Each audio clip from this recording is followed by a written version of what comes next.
Christmas in Camelot, Chapter 16. Welcome home. Wake up, Jack, said Annie. Jack opened his eyes. He was laying in the dark on the wooden floor of the treehouse. Through the window, he saw the cloud sky above the Frog Creek woods. Time to go home, said Annie. Oh, I must have fallen asleep, said Jack. I had the most incredible dream. I dreamed that we went to Camelot. It was Christmas in Merlin.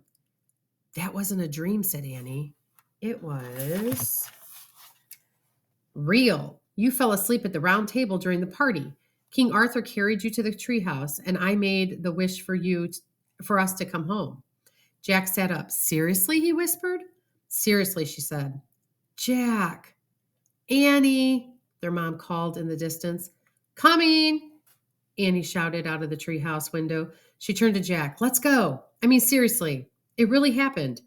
Jack asked Annie again. Yes, really, she said. She held up the royal invitation. See? Proof.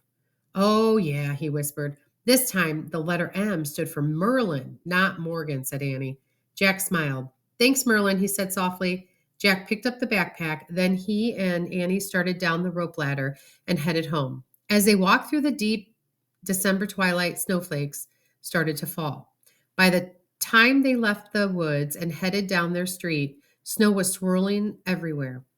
Ahead, they could see their house glowing in with the lamplight.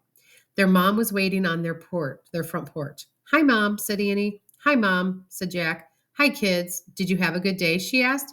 Yeah, said Jack. Pretty good, said Annie.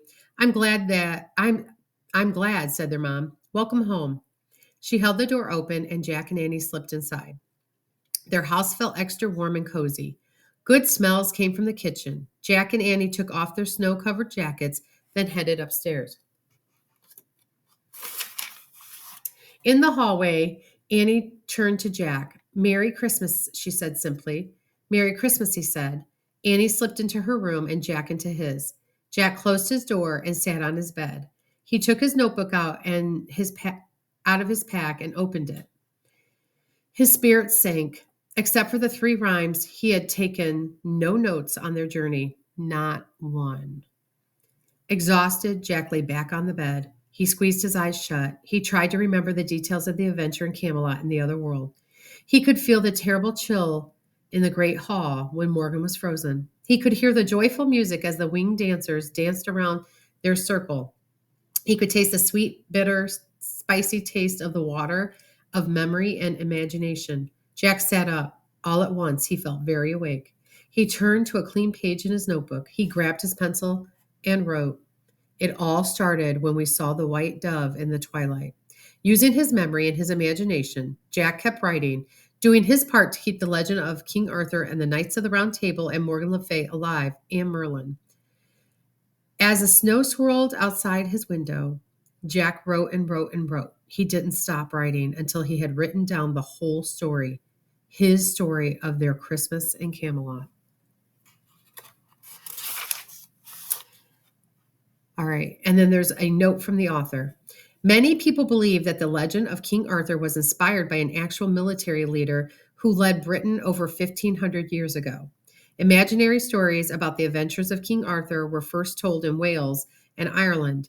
These stories are called Celtic myths. Sadly, most Celtic myths are lost to us forever because only a few were written down. Many details in the story about King Arthur's realm are drawn from details in the few Celtic stories that have survived through the ages.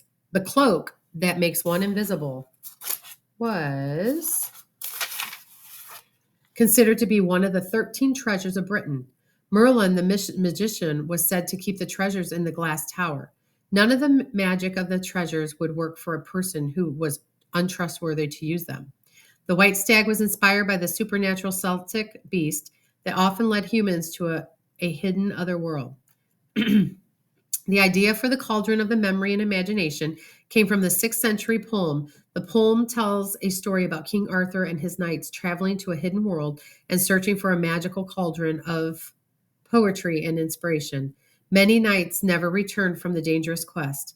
In the 12th century, Queen Eleanor of Aquitaine encouraged people and troubadours to make up some stories about King Arthur and the Knights of the Round Table to inspire her people.